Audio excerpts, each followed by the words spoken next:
So welcome to the Winter Enchantment 2022 class of the Spirit Marriage School. Each year in the holiday spirit, I like to open the doors of the school for everyone to come experience what we've been learning and practicing. And so if you haven't already, grab a cup of cheer and let's explore what we've been up to in the exciting world of spirit work and otherworldly relationship building. So today we're going to visit with some of the spirits of the winter season. Here in the Northern Hemisphere, it's winter, and we're going to discuss ways in which we might connect with them. Last year, we discussed one spirit in particular, the Tomten or the Yule Nisse. And this year, we're going to learn about a few more of the kinds of otherworldly beings that we might want to get in contact with at this time of year. And I've been really passionate about this topic for many years now. Back when I realized, it was around Samhain time one year, Halloween time, that I realized that really we're just barely touching the surface of the endarkenment period and the way that we can deepen from fall into winter, and that things just keep kind of getting deeper and deeper and deeper from the surface, deeper from that point onwards through the winter solstice and on into Imbolc, if we can learn to ride the tides of the season. And I think it's a really strange and marvelous change that we can undertake at this time of year. Our senses can really heighten, and we can be pulled deep into sort of the interiority of our own magic. It's really this time of year that we have, in my opinion, one of the best opportunities for weaving a spell of enchantment in our lives. And it's one that we can ride on throughout the new year and then on into the following year. So, but that is if we learn to ride the tide intentionally. So we're going to talk more about this today. But first, I just want to thank you for showing up today. I know there's probably a million other things that you could be doing tonight, and I'm really grateful that you've chosen to be here with me. Personally, this time of year, I really like to slow down and simplify things. I really invite the season to take me more inwards. But before I go into hibernation, each year I like to share with you some of the kinds of things that might support you in your own time of enchantment and endarkenment this season, which is why I'm here tonight sharing this with you. And it is the first time that I've been sharing most of this material publicly, so I'm honored to be doing it with you here tonight. So tonight we're going to go for about an hour, hour 15, and then at the end I'm going to share an exciting invitation for how you can deepen your own spirit work with me. So stay tuned until the very end, because I'll be making a special offer for folks who are just here tonight. And I promise that I'll stay on at the end and answer any questions you have. So if you have any questions, just jot them down and save them till the end, and that'll ensure that I don't miss anything. All right, we are going to begin with an invocation. This is an apt invocation for this time of year. Holy flame, holy fire, grant to us our heart's desire. Holy fire, holy flame, bring magic in the old one's name.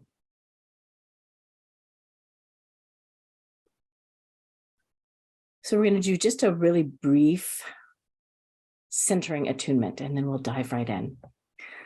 So take a moment, get your spine straight, take a deep breath in, deep breath out, and allow yourself to fully arrive here. And with your awareness, feel the sun, the moon, and the stars as they swirl above your head and shower down their light like a waterfall of light above you. Reach down beneath you to the earth, beneath your feet, and reach down all the way to the core of earth and the earth light that rises up like a fountain of blue flame, up and through you.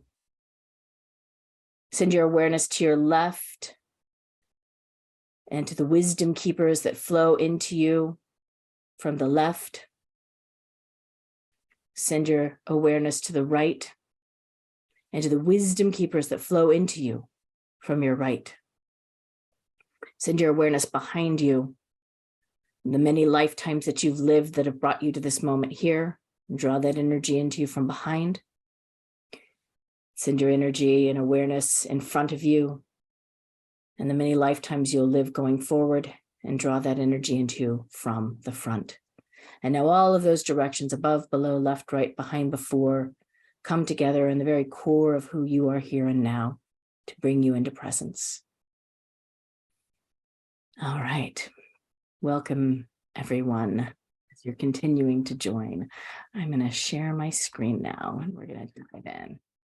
So just to make sure you know you're in the right place, this is the Winter Enchantment class 2022. And I'm Dr. Megan Rose.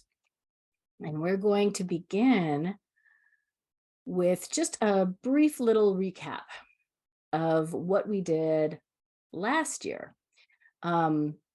So last year in the Winter Enchantment class, I talked about the Tomten or the Nisse, and this is an ancestral gnome-like being that we can connect to at this time of year. It's a kind of house or land guardian spirit, and it can follow families ancestrally. And we also talked about how we can enter consciously into a time of collective enchantment this time of year. How if we allow ourselves, we can deepen into a time of deep earth magic and endarkenment, where we go past the surface level of earth, of nature and of the beloved dead that are at the surface, who lay just beneath the earth's crust. And then we go deep from Samhain onwards. We can make our way deeper and deeper down into the very core of the planet, to the fountain of blue flame that we just invoked, which is that earth light that arises from the hollow halls of the fairy folk deep within the earth. And this is the sacred movement of the season that we are currently in. We also talked about how we can, during this time of year, enter a collective re-enchantment, which is a time out of time where everything around us, from the colors that we use to the scents and decor we fill our homes with, to the foods we eat, speak of this collective magic, this spell that we're casting upon ourselves this time of year. And that this is naturally a season of deepening and quiet and slowness and reflection. It's a time where we can feel otherworldly presences around us, and we can dream into what we're transforming as things die away and make way for new things to be born. So it was just, I thought it was a wonderful class. I mean, I taught it, so of course I thought it was wonderful, but I got some good feedback on it too. And if you haven't watched it, I'm just going to put it in the chat here really quickly for folks to click on and watch. You can go back and watch it. It's free. It's on YouTube. And that way, if you haven't gotten that information, you'll be able to go back and get it, because it's building. We're building a little bit on what we did last year. Okay, without further ado, let's dive into tonight's topic, which is the spirits of winter, or winter spirits. So recently I just watched the movie Spirited, which is this new holiday remake of A Christmas Carol with Will Ferrell and Ryan Reynolds. And I really liked its fresh take on the Dickens classic. And I particularly found this one quote from it really telling. It's in a scene where Will and Ryan are visiting Victorian England magically. And Will Ferrell sort of observes, the leading cause of death back then, in Victorian times, was January. And, you know, it's hilarious, and he meant it as a joke, but it actually kind of gave me pause, because, you know, many of us, either because we live in a more hospitable climate like I do here in California, or just from the sheer fact that we have easy access to heat, food, and proper cold weather gear, we forget that for many of our ancestors, winter was traditionally a time of death and uncertainty. And even less than 100 years ago, our ancestors were still troubled by questions like, did we store enough food to survive the winter? Do we have enough fuel to keep us warm? You know, will the weather be harsh and unpredictable? Are we going to maybe catch a cold and die? So not so coincidentally, I think, much of the lore and the wonder tales that arise this time of year come from climates that are really, really cold, like Germany, Scandinavia, the Arctic, and England, where one could easily slip between the veils of this world and into the other world during the winter months, because death was ever present and looming. So death, in their many guises, was one of the primary spirits of the winter season, which meant that winter had an eerie and a chilling, pun intended, kind of ethos to it. In 1891, British travel writer and humorist Jerome K. Jerome introduced an anthology of Christmas ghost stories explaining, quote, Whenever 5 or 6 English-speaking people meet round a fire on Christmas Eve, they start telling each other ghost stories. Nothing satisfies us on Christmas Eve but to hear each other tell authentic ghostly anecdotes. In fact, I think telling ghost stories during the darkest months of the year was really common up until about 100 years ago, when the face of the holiday, at least here in the US, became really Santa Claus instead of some of the, maybe let's say, darker expressions of the holiday. So tonight, in good Dickens fashion, we're going to visit with some of these lesser known beings, and particularly in 3 spirits of the winter season. We're going to visit with the Winter King, the Winter Devil, and the Winter Witch. So we'll approach our discussion of these 3 archetypes that then have specific manifestations through the lens of archetypal mythology, which means we're going to look at the larger archetypes of the seasonal spirits, as well as some specific folkloric accounts and how we might engage with them.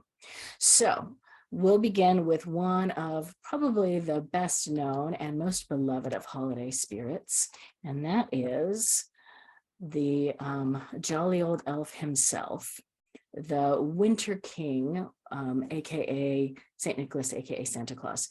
So the Winter King archetype, Hamburg anthropologist Rudger Wolfson says that Saint Nicholas, also known as Mr. Winter, is a pagan Christian amalgamation. He's a compromise figure between Catholic, Protestant, and pre-Christian beliefs. He's a bringer of blessings. He brings the return of the light and an aspect of the light god who dies and then resurrects. So how did this Winter King transform from being a winter nature spirit and or a bishop, Turkish bishop, into this jolly old elf?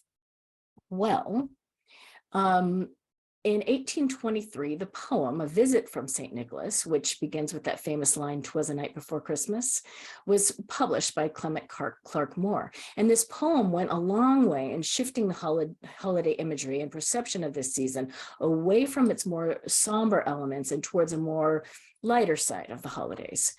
That's actually there's a lot of debate amongst scholars as to whether or not Santa Claus was actually based on this 4th century Turkish Saint Nicholas. Certainly in popular imagination, he's deviated significantly here in the US from his more ecclesiastical origins. However, in Europe, there seems to remain a stronger connection between visits of Saint Nicholas and even Father Christmas.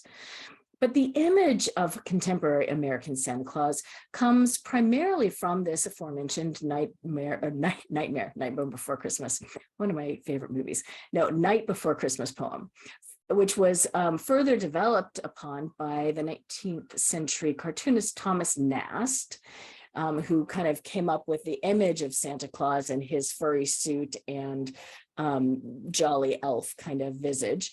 And then not to mention the 42 Coca-Cola ads that were run from 1931 to 1964, which have pretty much cemented Santa Claus's image as this roly-poly jolly old figure and distinguished him from his more dour predecessor, Saint Nick, or his more fierce ancestor, the Winter King. So, or the Green Man, which we'll talk about in a second.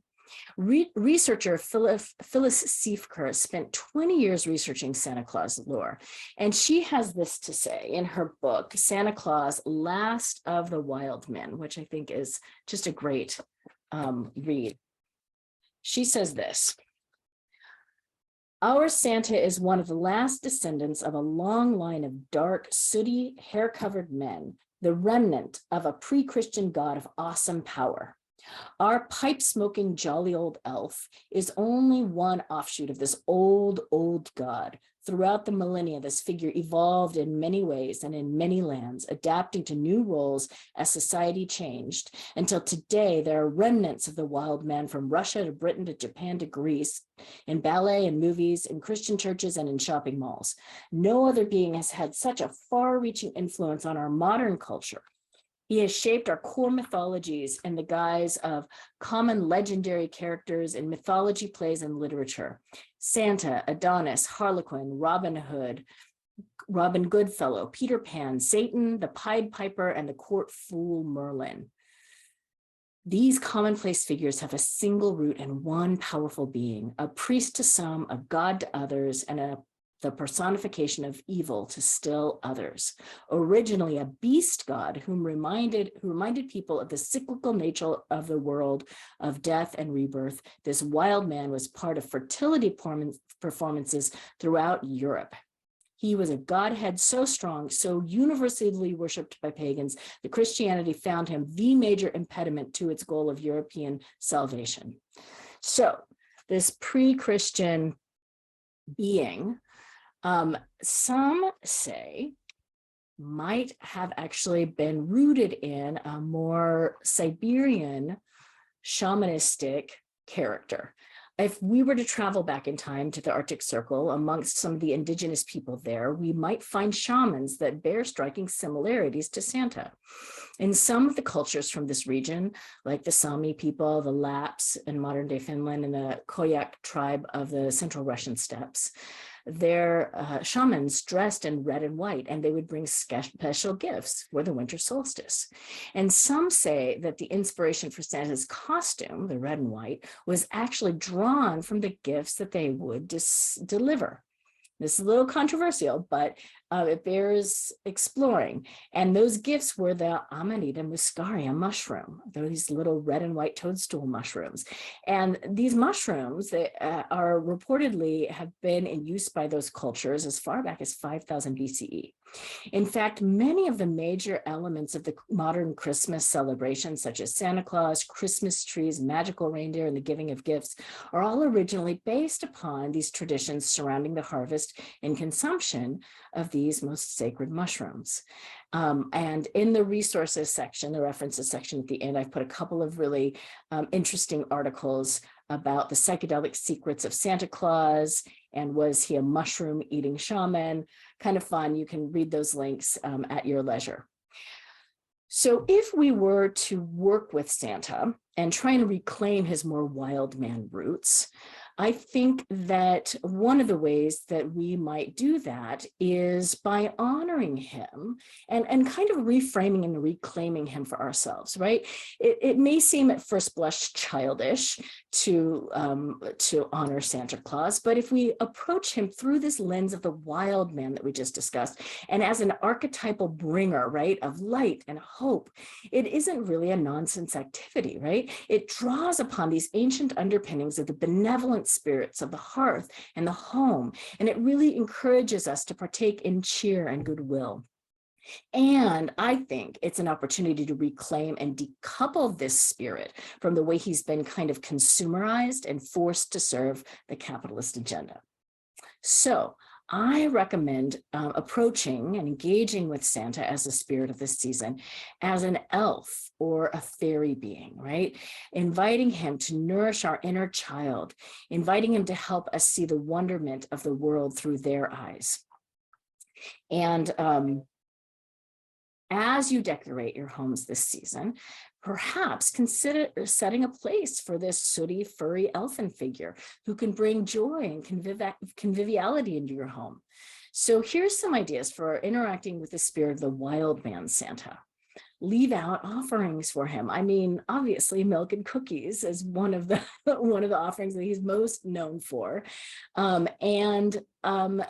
about those red and white colors. Think about bringing red and white, wearing it, bringing it into your home, not just a Santa hat, although that might be a way of doing it, but imagine those red and white colors, which are colors that are actually very also connected to the fairy beings and the fairy work, at least the fairy seership tradition that I've studied.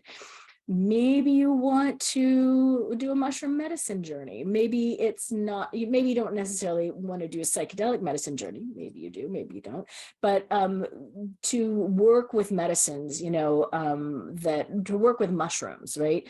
Whether it's chaga or turkey tail or whatever the mushroom medicines that are really conducive to you and that you have access to, you can think about that connection. Again, mushrooms being connected to the underworld, right? And connected to these transformative powers of decomposition and transformation. All right, so let's look at another aspect of this wild winter king, and that is the green man. The green man as the manifestation sometimes of the holly king. So, if Santa isn't your bag, unintended, you can approach this archetype through the lens of the green man, right? Or the holly king. Artist Red K. Elders says about the Holly King that there are almost 1,000 sites in Britain alone where the green man can be found. He's frequently carved in stone in churches and cathedrals. In Exeter Cathedral, there are 5 times as many images of the green man as there are of Christ. Interesting. Yet his roots reach far deeper into something much more ancient. In A Little Book of the Green Man, Mike Harding gives examples of green man figures from Lebanon and Iraq dating to the 2nd century. And these are similar figures also in Borneo, Nepal, and India. So she asks the question, don't you find it strange and fascinating that a foliate-faced man should appear from the earliest times all over the world? She connects him to Jesus, Osiris, Odin, or Wotan, the Green Knight, John Barleycorn, the Holly King, and Thamos of the Mesopotamian tradition are all related to the green man, symbolizing the triumph of green life over winter and death. So here we once again are in the northern hemisphere, curling our life force inwards, right, to sustain this collective taproot that probes ever deeper into the darkness, she says. And even during this time, green man is alive and well, chuckling in the pulse between rocks and mycorrhizal web. It's a mouthful. Green man is alive, she says. He is the great unfolding nature and the interplay of all beings. He's the force that through the green fuse drives the flower. So she encourages us to bring him into our homes to nourish and hold and warm us through the winter, no matter how long and cold it might be. So how might we work with the green man or the Holly King this year? What are ways that we can bring that energy into our homes? Well, one of my good friends, Sally Crow, just wrote a wonderful blog post about how a Christmas tree can be an altar. If we use our Yule or our Christmas trees intentionally and place objects on it that remind us or that honor these different spirits, it can become a kind of altar, a focal point where when we light the lights every day or we feed it water, we're feeding these intentions, we're feeding these spirits. So one of the ways that you can honor the green man is by filling your home with green, whether it's a Christmas or a Yule tree, whether it's conifers, branches, wreaths. We can include holly and mistletoe. And we can also have scent in the home, pine, spruce, fir, incense, or candles, all of these things that bring that greenness alive in our homes. Okay, so we're going to move on to our next archetype, and that is the winter devil. And we're going to go probably a little bit over tonight just because I started a little bit late. So just hang with me. So who is the winter devil? Is anybody not familiar at this point with this devilish Krampus figure, right? The horned figure that is often seen with St. Nicholas there in his picture. He's a being that tends to be kind of new to us here that we're raised in the US, but he has his ancient roots in an Austro-Bavarian folklore. So traditionally, he's portrayed as a counterpoint to Santa Claus, or the St. Nicholas character that you're seeing here. He's kind of a boogeyman that with his switch punishes everyone on Santa's naughty list. However, if you scratch the surface of the Krampus, the Krampus, I have an Austrian friend who is correcting my pronunciation, it's Krampus. You'll begin to see that Krampus is kind of like a Janus figure, just another face of this winter god. He's sort of the dark god to Santa or St. Nick's light god. So let's look a little bit at Krampus. Journalist Al Ridenour, in his book, The Krampus and the Old Dark Christmas, Roots and Rebirth of the Folkloric Devil, has this to say about the Krampus. The Krampus springs from a deep-rooted European understanding of Christmas as a time of supernatural mayhem. Literature is perhaps where we English speakers best intuit the connection of our holiday to the darkness of the dying year. The longer nights are perfect for fireside retellings of what Christopher Marlowe and his contemporaries called winter tales, as in his 1595 play, The Jew of Malta. He says, "Now I remember those old women's words who in my wealth would tell me winter's tales and speak of spirits and ghosts that glide by night." According to Ridenour, Krampus is not an individual name, but it's a class of entity. Like Dracula isn't a particular, Dracula is the name of a class of vampire or a specific vampire identity. So Krampus is understood to derive from the Middle German Kralle, or claw, or from the Bavarian Krampen, referring to something lifeless and dried out or shriveled. So that latter sort of points to the connection between the Krampus and the spirits of the dead. Krampus is not really even the name preferred in more traditional regions, actually, for this beast. There are actually many regionalisms of him. He's known in various guises as a Teufel or a Teufel, which means devil. He's called a Gangerl, a Wild Klausen, back to that wild man, the Butenmandel or straw man, the Klaubauf, and simply as the dark companion.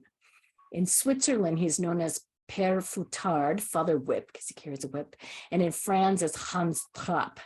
German speakers also refer to a character known as Schmutzli, which, like the Krampus in his form as Knecht Rupert, accompanies St. Nicholas on his gift-giving rounds. So that's one of the things that Krampus does, is he, in more contemporary times, he's paired with St. Nicholas, and they kind of go around as a light and dark aspect of Christmas. So let's talk a little bit about Jacob Grimm and what he says. And he says that Rupert, or servant Rupert, who is sometimes a character that is a stand-in or a kind of corollary to the Krampus. But he's dressed more in like a dark hooded robe, and he totes this sack, which apparently he can carry off naughty children with. Jacob Grimm said that Rupert would have had demonic associations, remarking that Rupel or Ripel or Rubel were cited in witchcraft trials as names of a little demon companion or a feline familiar of those being tried. So the English Robin Goodfellow, which is a pagan figure sometimes called Puck, may also be related, as Robin is a French or anglicized cousin of Rupert. Interesting. So as a pagan figure, the Krampus will administer blows, right, to children that are naughty. He carries this switch and he kind of spanks naughty children or puts them in his bag. But it's generally thought that he's not dealing out these punishments for unchristian behavior, but they're more loosely interpreted as bringing luck or driving out the evil, right? So here we have this idea of like spanking children to drive out the evil, which is this very kind of Christian concept. But masqueraders that pose as these figures were often really, really rowdy costumed processions, and they were first explicitly mentioned in 17th century documents. So Krampus has sort of a contemporary bad boy character, but that wasn't necessarily always so with this being. Kind of like Santa, he had more of a wild man origin. So we can kind of see how both of these characters started as this wild kind of horned figure and then split at some point. This account comes from Isa McBrien and his research at the Grodig Folk Museum outside of Salzburg, Austria. McBrien says that Krampus is the spirit of the wild or force of nature, hence the horns, which is a symbol denoting attunement with nature. He's so old, his figure can be seen in ancient paintings in Europe of a bipedal horned deity all the way back to caves. His form is donned by visionaries who join with his energy. He symbolizes the return of the dominance of the wild during winter, and he's joined by 7 other characters who traditionally go through everyone everyone's houses in the village to drive out evil, including illness, before the onset of winter. And he serves as a reminder that truly nature is what's in charge at this time of year. It was only in the 12th century, actually, very recently compared to Krampus's ancient history, that Krampus began to be associated with St. Nicholas. Even though he's depicted now as stealing naughty children and looking quite demonic, the depiction is really a Christian invention.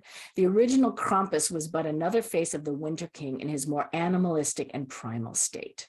So some scholars have connected him with the Norse god Odin, but McBrien thinks that he predates Norse mythologies. He's the wild man roaming mountain and glen and propagating with us. He feeds us. And in the end, he's feeding on us, as nature inevitably does. He is a grandfather of Pan, and he watches us from the trees, beckoning for us to remember our true nature. He's the consort to our oldest version of God, the Mother, says McBrien. McBrien encourages us really to reclaim the Krampus and put him back in his rightful place as part of the nature of the divine and not relegated to some child-stealing demon. And so I think that, to that end, really understanding his roots as a horned god is really useful. There are also some versions of that are sort of corollaries to Perchten, or similar, to Krampus, called Perchten. And these come from the Alpine regions, and which is home to a sort of folk Catholicism, which is mingled with some pagan folklore. And dominating that landscape are these ambivalent, often sort of devilish mountain spirits known as the Perchten, or singular, the Percht. And these class of spirits divided into two species, the good or the beautiful, and the bad or the ugly. And the later were sort of more of a model for the contemporary Krampus. But like Krampus, the Perchten carry an instrument with which to strike passersby, and they sometimes switches, but more commonly a horsetail whip. In fact, the modern Percht is mostly indistinguishable from the Krampus because they wear the same furs, they have this horned mask and the bells. But apparently the number of horns on the mask is cited as the defining feature, with 2 horns signifying Krampus and 4 or more indicating a Percht. So the revelers, the celebrants, they dress as these beings, and like trick-or-treaters, they go from home to home demanding offerings. Similar to the earliest Krampus runs, the Perchtenlauf, or the Perchten processions, were regarded with suspicion by the church and civil authorities as a custom of the peasant class, one that threatened riot and occasionally resulted in violence, which leads us to an important aspect of actually the Krampus and Perchten celebrations. And that is this idea of the Feast of Fools. Similar to Saturnalia, members of the Krampus revelries embrace the role of the devil, and they're allowed to transgressive acts that include disturbing the peace and intimidation, as well as a bit of ribald and licentious behavior. And it's all kind of under the anonymity of this costume. So, a less familiar Roman holiday that sort of overlaps this same period is the January Kalends. Kalends, and the first day of each month of the Julian calendar was considered a Kalends, but that of January was considered especially important and celebrated with an additional 4 days of leisure and indulgence, which are often what's happening during these Feast of Fools traditions. So the Kalends was also an occasion for mass processions in the guise of animals, which were most often described as horned beasts. So how might we work with this winter devil, or this horned god of the winter? Well, sometimes we're so fixated on everything going perfectly at the holidays that we neglect to leave room for the mess, right? The overwhelm, the exhaustion, the shadowy figure of the saboteur, an inner saboteur that likes to give white elephant gifts or cause disruption at the dinner table. So one way to appease these topsy-turvy spirits is to acknowledge their presence from the get-go, like the 13th fairy or the Greek goddess Eris. If we forget the very real darkness of the season, right, the deep, slow underworld wild chthonic forces at play, we risk kind of pissing off these spirits. And as a result, they kind of act out. So I think to appease these wild spirits, we might want to honor them, placate them, put them on your altar, or begin to make offerings for them. Ale, cakes, milk, honey, these are all traditional offerings that are made to the wild spirits, as well as food for the wild ones, the animals that share your land. So place offerings outside your home and speak to the wild spirits of the place that you live in. Maybe their names aren't Krampus or Perkten, but you can name them by their animal spirit identities: deer, elk, coyote, moose, raccoon, possum, badger, crow, raven. Pay extra attention to them during this time, and particularly on the Kalen's Day of January 1st, which is a traditional celebration for these types of spirits. All right, let's move on to the Winter Witch. Ooh. Last, but certainly not least, we have the archetype of the Winter Witch or Queen. And this being is a little less commonly known to us, in my opinion, but I think that's in some ways a good thing, because she still retains her more integrated light and dark aspects. So where the winter king and the winter devil sort of split, the Winter Witch has stayed a little more integrated. And that's good for us, because when we look at her, we see stories that sort of hold this spectrum, the fullness of who she is. So we're going to first look at her aspect as Holda or Perkta. Holda is known in various regions as Frau Halle or simply Halle. In Halle, H-O-L-L-A. In Austria and Bavaria, she is Frau Perkta, Berta, or Bertha. She is sometimes seen as a vulva or a divine figure, a Germanic goddess of winter. And like the Winter King, she has a darker or wilder form known as Perka or Berka. It's believed that Krampus is actually associated with this darker half of the Winter Queen. And Holda is often assumed to be ancient as a goddess that was worshipped by early Germanic and or Celtic tribes.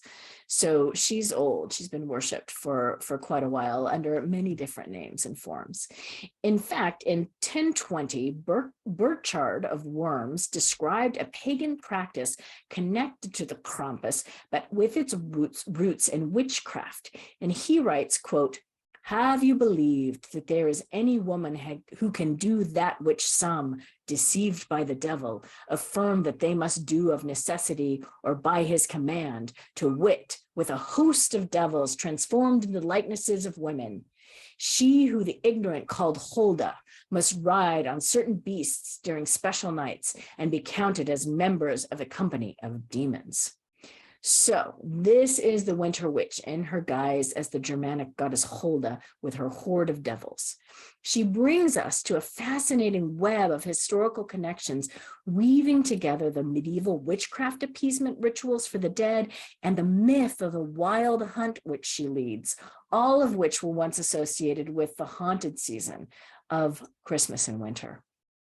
So the first written accounts of Frau Holda or Perkta appear in 1200, and her name, as you might have guessed, associates her with the Perkten, the alpine spirits already mentioned as the prototype for the Krampus. But she also goes by a myriad of other related or regional names. She's known as Frau Gauda or Goda, which is sort of a translation as Odin's wife. She's known as Frau Harka, and in Germany and northern Bavaria as Holda or Hulda. And she's also related to the Italian La Befana.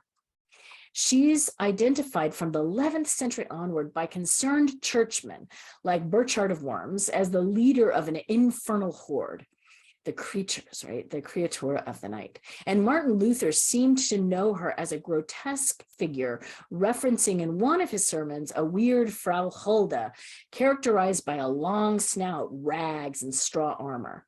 To this day, Alpine folklore paints Perkta as a monstrous being, eating and tearing asunder or disemboweling those who displease her. However, she is also depicted as a beautiful otherworldly matron whose name evokes purity and light. And like the Perkta is a creature of dualities. She makes her rounds on appointed winter nights to both reward and punish according to the deed.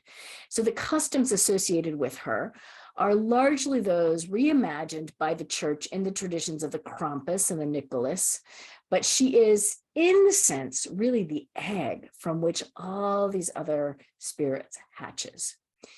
And while Hulda and Perkta are not identical on all points, the confluence between them is really strong enough that modern scholars often treat the two beings as a single entity, hyphenating Hulda Perkta like I've done here. And they describe her as this supernatural being primarily associated with the end of the year.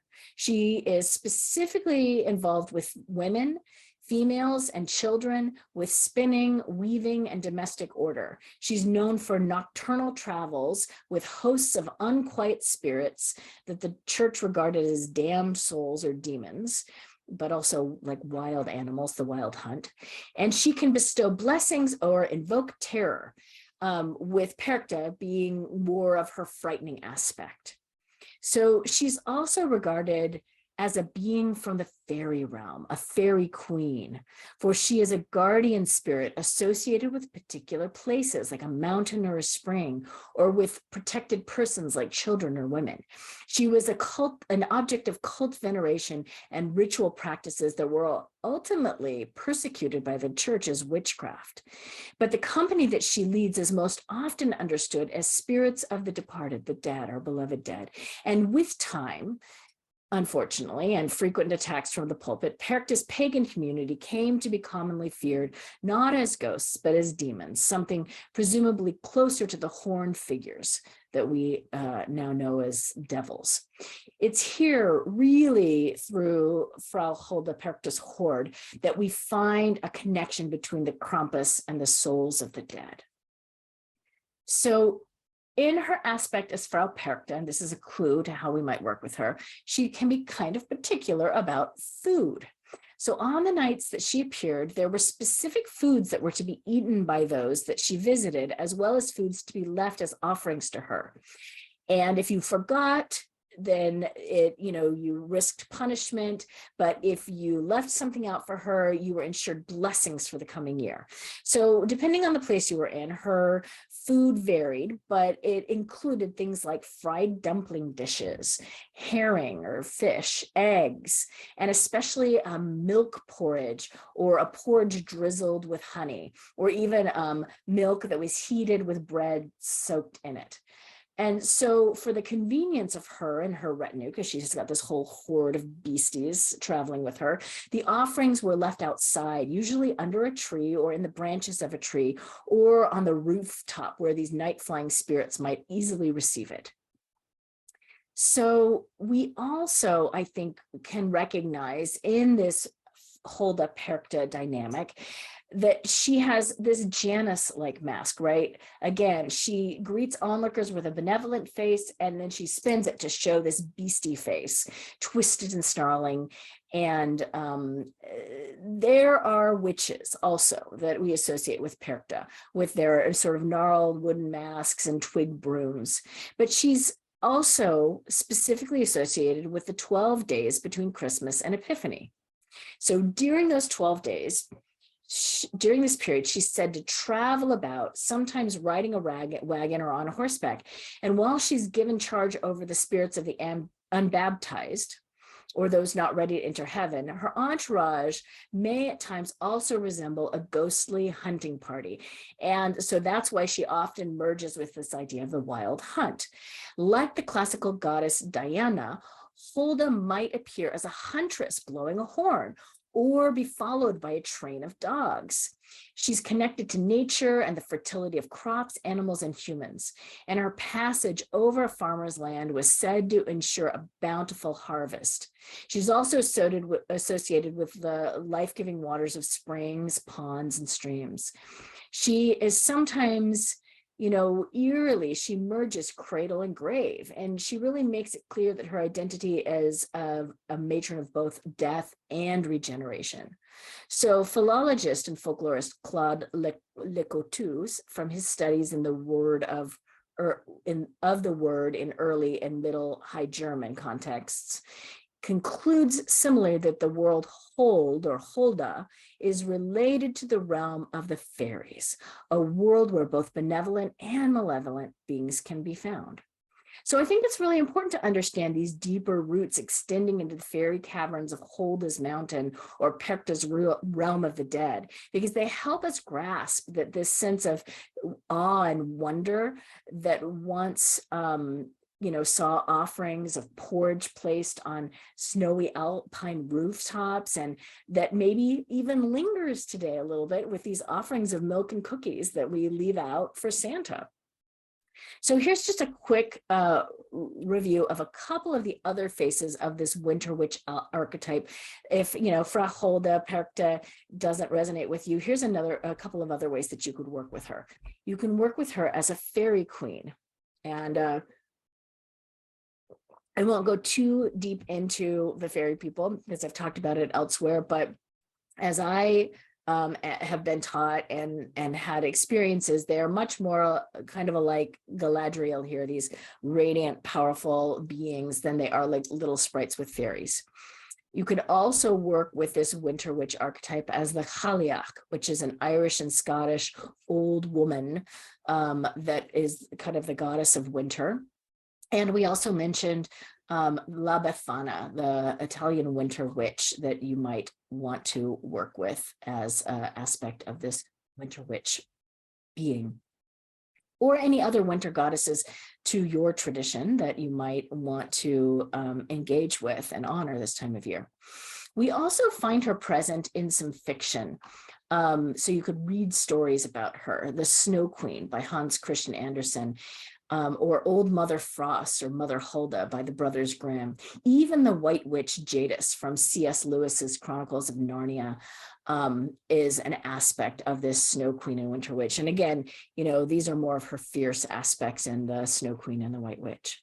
So how might we work with her and honor this winter witch archetype? Well, Al Ridenour goes on to say that apparitions that are often mentioned as occurring around Christmas specifically tend to fall within the 12 days between Christmas and Epiphany, January 6th. So for most Americans, these 12 days have little significance beyond partridges, pear trees, and a vague notion of extended merriment in picturesque old England. But in the folklore of German-speaking lands, when the 12s are counted, it's not a matter of days, but uneasy nights. The period is regarded as a sort of calendric limbo in which one year dissolves into the other and the otherworldly leaks into the mundane. In Germany's Voigtland, it's referenced as the between nights, the internights or undernights. In other regions, it's the Losnacht or oracle nights, oracular nights, right? Because fortune telling is practiced during this time. The most significant nights within the 12 are Christmas Eve, New Year's Eve, and Epiphany's 12th night, or January 6th. So the period of the 12 nights lends itself to prognostication, as events of each day of those 12 nights can then be correlated with each of the coming 12 months. So the first day is January, the second day is February, the third day is March, and on and on. So the 12 nights of Christmas, or the Rauhnacht, begins either on winter solstice, which is December 21st or this year, or Christmas Eve, which is December 24th. You can begin at either time. And each night, for 12 nights in a row, we do a divination. We invite the spirit of Holda, Perchta, or one of the winter goddesses to guide you. One of the winter witches, I sort of use witch and goddess interchangeably here because we're talking about these sort of dark, chthonic, powerful spirit beings. So this is one of the ways, right, to engage. You can do a divination, and you can do it with your favorite divination technique, either a tarot or oracle deck, or really any other means you prefer. But one really popular and fitting divination style for this time of year is pyromancy, or divination by fire. So you can light a fire in your fireplace, or simply light a candle and stare into the candle flame, and let your mind quiet and your gaze soften and peer into the flame. And I recommend that you not try to see anything. In fact, you may not get visuals at all, and instead you might feel something, or a word or a theme or an energy may arise, and make a note of it. And that would be your theme to focus on or to tune into during that month for the following year. And also, don't forget her offerings, right? Fried dumpling dishes, herring, eggs, porridge with milk, or porridge with honey, and leave them outside, ideally under a tree or in its branches or on a rooftop or a deck. And you can do it on you could do it all 12 nights, or you could do it just on the Christmas Eve, New Year's Eve, and the Epiphany. So let's just recap a few of the practices that we talked about to engage with the spirits of the season and to make the most of your winter enchantment tonight. So set up an altar. Perhaps you do it on or under your Christmas or Yule tree, or you could put a plate inside a wreath and make the offerings there, or set up like an altar there. You could do it on a mantelpiece, or you could, for some of the more wilder spirits, do it outside under a tree. You could have a couple ones, you could have one inside and one outside. And then feed the winter spirits throughout the season, but especially do it on the most important days of Christmas Eve, New Year's Eve, and Epiphany, or 12th night. And then mindfully cultivate enchantment during this time. Maybe follow the 12 nights of Christmas Yule to slip into stillness, right? Visioning and maybe doing divinations for the upcoming year. And if you watch my recording about the Tomten and Yule, Nisse, and you have a relationship, or you're cultivating a relationship with your house spirit, then remember to leave out a bowl of porridge with butter on Christmas Eve for them. All right, so here is the slide of resources. And what I will be doing is when I put the YouTube of this up, I'll put also a copy of the PowerPoint presentation so you can look at all these resources and read the books and get all the information contained herein. So I'm going to stop my share here for a minute, and then we will continue to talk about, there we go, what's coming up next. And that is what this spirit marriage, what we're all about here in the Spirit Marriage School. So I'm just going to take a moment and look through the chat here. And if anybody has any questions, you can raise your hand, or you can put comments in the chat. Yeah, we love the Mushroom Man Psychedelic Shaman. That's pretty cool. Yes, Frith, I saw a recent post about how the Siberian shamans who wore red and white were specifically women. So and I wasn't able to verify that, so I didn't include that, but that is what some researchers are saying. All right. Santa is Spanish for holy, applied to women only, San for men. Interesting.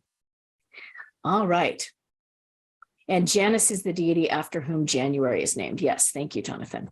All right, so we're going to talk really briefly about the way that you can deepen your own practice of connecting to the spirit world and communicating with spirits this coming year. So I run a group deepening program that's focused on creating bonded relationships with our spirit allies. And it's called the Spirit Marriage Group Deepening Program. Now I want to pause here and say that some people see the word spirit marriage and they think, oh, that doesn't apply to me, or that's too advanced, or I'm not sure I'm interested in marrying a spirit. So let me just demystify that term for you for a moment. I'm using marriage. I mean, marriage has looked like a whole bunch of different things throughout history. And certainly like my book, if you're aware of my research, is looking at marriage in like a very devoted, bonded, often with vows and rituals that are done for the bonding. But as we approach it in the Spirit Marriage School, you don't have to have that level of a commitment. You could have a spirit that you're wanting to deepen a relationship with or get to know, or you can have one that you feel like you're called and wanting to have guidance and support. You could be in a relationship already and wanting to connect with other people that are. There's a lot of different levels and different ways that people approach the practice of spirit marriage, from like spirit dating to the full-on marriage. But what I've tried to do is create a robust program that gives you all the tools, the techniques, the practices, the teachings that will help support you at whatever phase that you are in your spirit communication, your spirit work journey. So here's the deal. I really want to support all of you in continuing to deepen otherworldly relationships. And so I've designed this group deepening program for you to learn the practices and evolve the tools for safe, sane, and maybe even a little sexy spirit contact, if that's, if that's where you want to go with it. But the program is really rooted in transpersonal psychology, ceremonial magic, witchcraft, and embodied spirituality. So it's an opportunity for you to receive teachings, practices, and guidance on your journey as a spirit worker. And you receive those teachings directly from me. I'm the primary teacher, as well as the ability to connect to powerful community of like-minded folks who are not going to judge and who are really going to support and listen to your practice and help you inquire into how you can deepen your relationship with your spirit companions. So to that end, we have a couple of folks on the call tonight that are in the program and that we're going to give just like, we're going to say maybe 2 minutes about what it's been like to be in the program. I started it a year ago, so January 2022, and previously it was invite only, but today I've decided I want to open it up to anybody that wants to come and deepen with us. So Diane or Vivian, are either of you here? And would either of you like to say anything? You can just unmute yourself. You can turn your camera on or not, and just give us a moment of. I'm here and I am happy to share. I love Megan's group deepening program. It's just, it brings community. It brings the wisdom and brilliance of Megan, her not just scholarly knowledge, but her lived practice. And what I really appreciate is the deepening program. You actually deepen, you actually do work. It's not just talking about. Every single time Megan has a technique, a practice, an altar, an invocation, something new that we can use ourselves and have real world experience and come back and process it within a community of other people who are also processing their own journey. I have gained so many new skills, tools, insight from being a part of this program, and I highly recommend it. It's just, it keeps giving. It's really amazing. So thank you. Thanks, Viv. Thank you. And Viv's been with us the full time. You started in January. Diane, did you want to share anything? Diane joined us a little bit earlier, a little bit later in the program. She's been in for about a half a year now. And I will say that the program is designed that you can come in and leave at any time, stop and start at your will. So Diane, what would you like to say? Thank you. Yeah, I'm kind of new to it, but I have been in a spirit marriage for probably 7 or 8 years, and then recently another spirit marriage happened where my husband died and then came back to me. So it's like the beloved dead. And I guess the reason I share that is because I didn't have language or a way to talk about any of this. And that's one of the things that makes the group so important to me and Megan's wisdom and teachings, is that this is, like she said, a sane, same practice, and you can feel a lot isolated and maybe a little out of sync with reality without a group that recognizes and deeply practices grounded practices for going through this journey, which is kind of unusual. And it's really, really, really good for me to have a place to take that to. Thank you so much. Yeah. So let me just, I'm going to share my screen with y'all again and show you what the program is and all the nitty gritty. There we go. There's my screen share.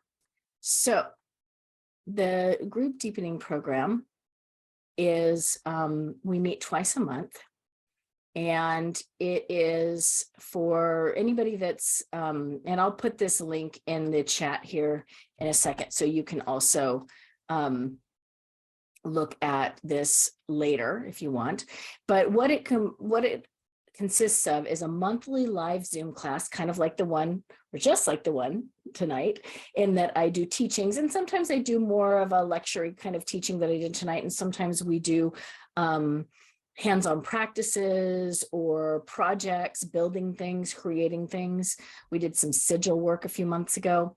So there's one class a month that is the teachings class, and then there's a coaching class where we ask questions, share our stories, get information, maybe have spotlights, and sometimes I'll give more exercises as well. So you get both of those. You get a community of folks that you get to meet with. We have a private Facebook group. You also get a discount on if you want to come and do one-on-one sessions with me.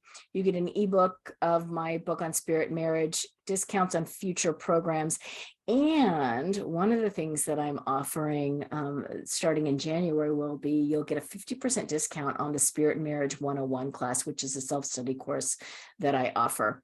So the details of the program and what we cover are kind of, I have a general idea of the things that we're teaching. They're really rooted in the 3 Ds of devotion, discernment, and discipline that I talk about. But they're also really tailored to you and to what you want to learn.